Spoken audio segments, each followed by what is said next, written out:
bunot number 1. Ano, oy, ka-religious ba sa to number 1, oy? Okay. Alakpak daw nila, sir. Nandito sa taas niya. Na, isa ra, uy, ano? Nari tao na ra. Ay, tao. Ay, shout out po, Bigamiga Store. Thank you, madam. Judge number... Asa nag-start ang 1? 1. 1, 2, 3, 4. Uy! Na-timingan. Ay, ginoon ko ang Sir Genius. Number 3. Okay, judge number 3. Para po sa akin, good evening everyone. Wala pa? Ay, papatanggal ka ba lang ha? Sorry. Pwede naman siguro magtagalog or Bisaya, no? Oo, Thailand, Korean, English, Mandaya, Ilonggo, pwede mas siguro, no? Ilonggo, Kalunggo, mas siguro.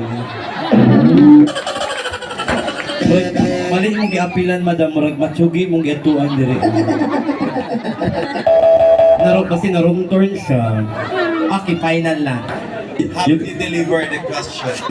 Wait lang, sir. Di pa ko, I'm not ready. Kanang basic lang, bro. Okay. Yung Q&A ni ha. Pagkalawa ka na, dili ni Miss Q&A. That will be very, very fair. Excuse me, Bisaya.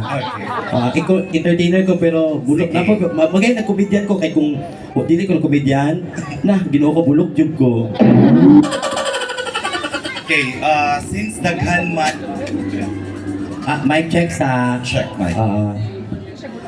Okay, since dako kayo ato ang problem, katiling ba no, especially sa droga, kung ikaw mamahimog electrical. Kadali lang, sir. Nagbago na baya ko, sir. Pasensya, judge number 3. 2015 pa ako nagbago. Okay. Kini siguro. Pakiulit po sa tanong na ano yung microphone ko. Okay. So, sa mga dako na problema nga ato ang ginatubang karon sa ato ang lipunan no, ang droga.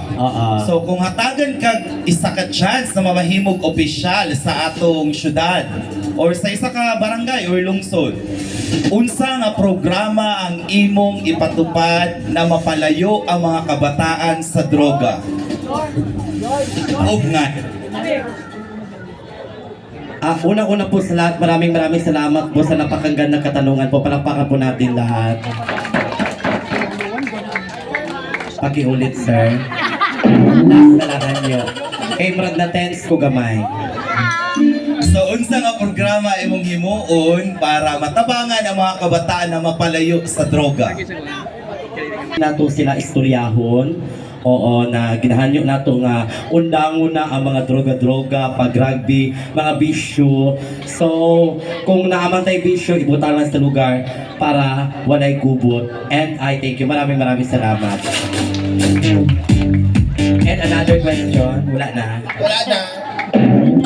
Mablaga rin kung mag-wild guru. Thank you so much. Thank you so much, contestant number 1. Palayo siya dapat sa droga. Oo. Aso to? Di ba, Ricardo? Our contestant number 2 is now picking the number. English or Bisaya? Bisaya no? Joke lang. Bisaya. Kung meron pang babaguhin sa inyong katawan, bakit hindi lahat? Again? Kung naa kay usbon or buhaton sa imong lawas, ganong dili tanan?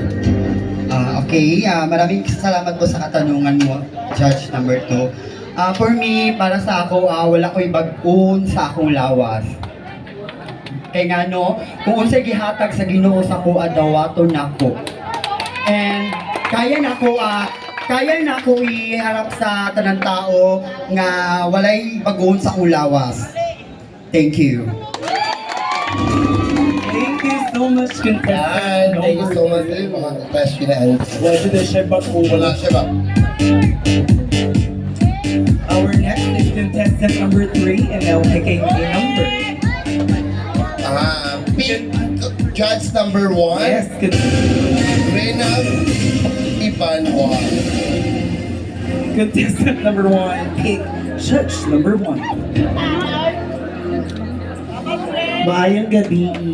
Ngayong gabi po. Here's your question. Kung ipapalabas ang buhay mo sa maalaala mo kaya, anong hayop ang gusto mong gumanap bilang ikaw? Again, Okay. kung ipapalabas ang buhay mo sa maalaala mo kaya, anong hayop ang gusto mong gumanap bilang ikaw? Okay. Thank you sa question. Kung ipapalabas man ako sa MMK at anong hayop ako, yun ay kalabaw.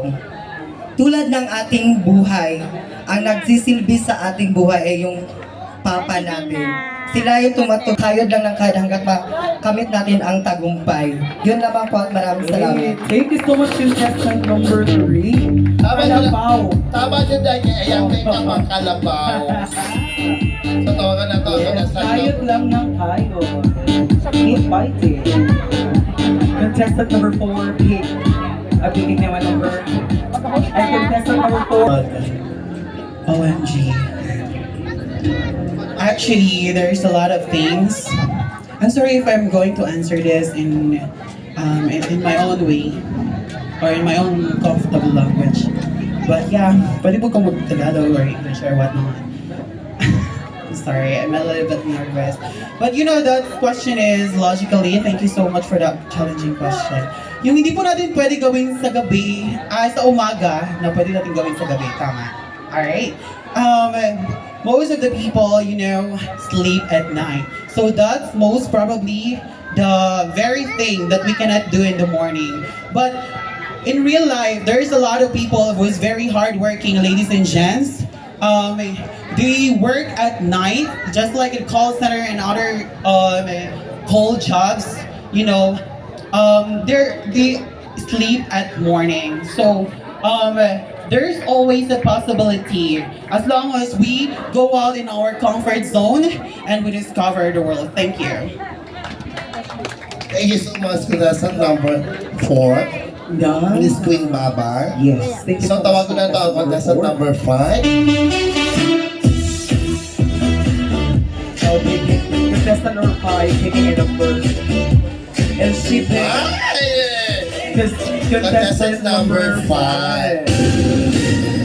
Tawag pa rin ay building. Kasi ginagawa siya ang building. Pinapatayo siya ng building, kahit tapos na siya, building pa rin ang tawag sa kanya. And I thank you.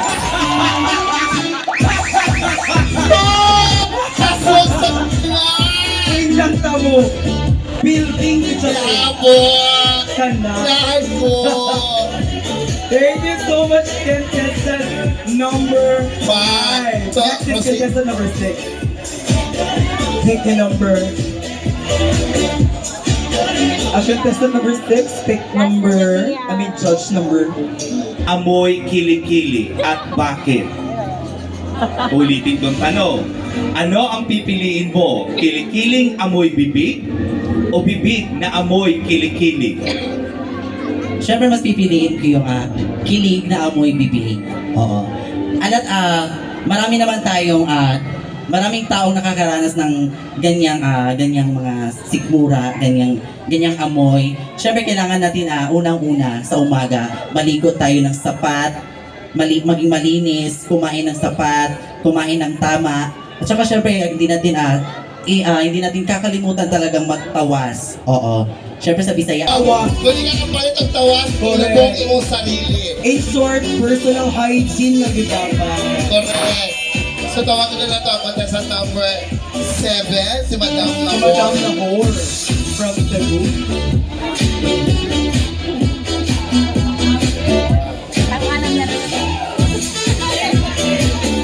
So contestant number 7, pick a judge number 1.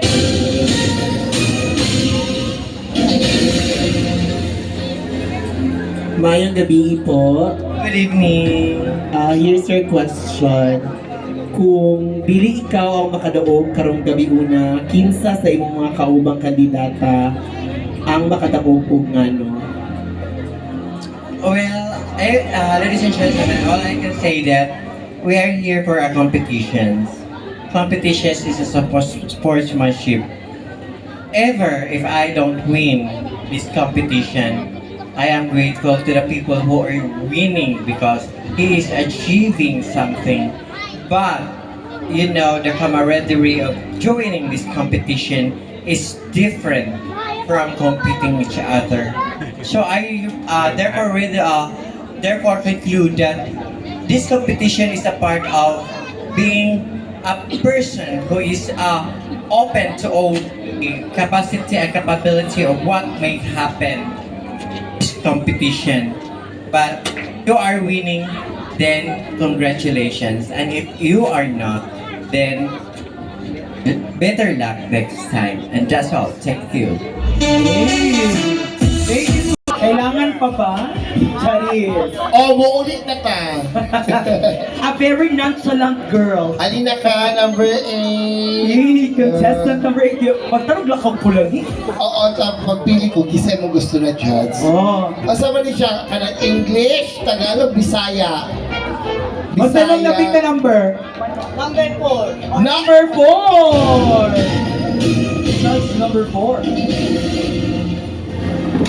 Mayong gabi, candidate number 8. Gabi po. Ito ang iyong katanungan. Ano ang mas susundin mo? Sigaw ng puso mo o sigaw ng nanay mo? Sigaw nanay ko. Sana pagkawas ako ang bata pa ko na doon bata pa ko sila lagas ako sa akin. Ay, thank you. Contestant number 8. Oh, sigaw ng nanay. Say, sa'yo nagpatako. Ay, basta ko na sa tama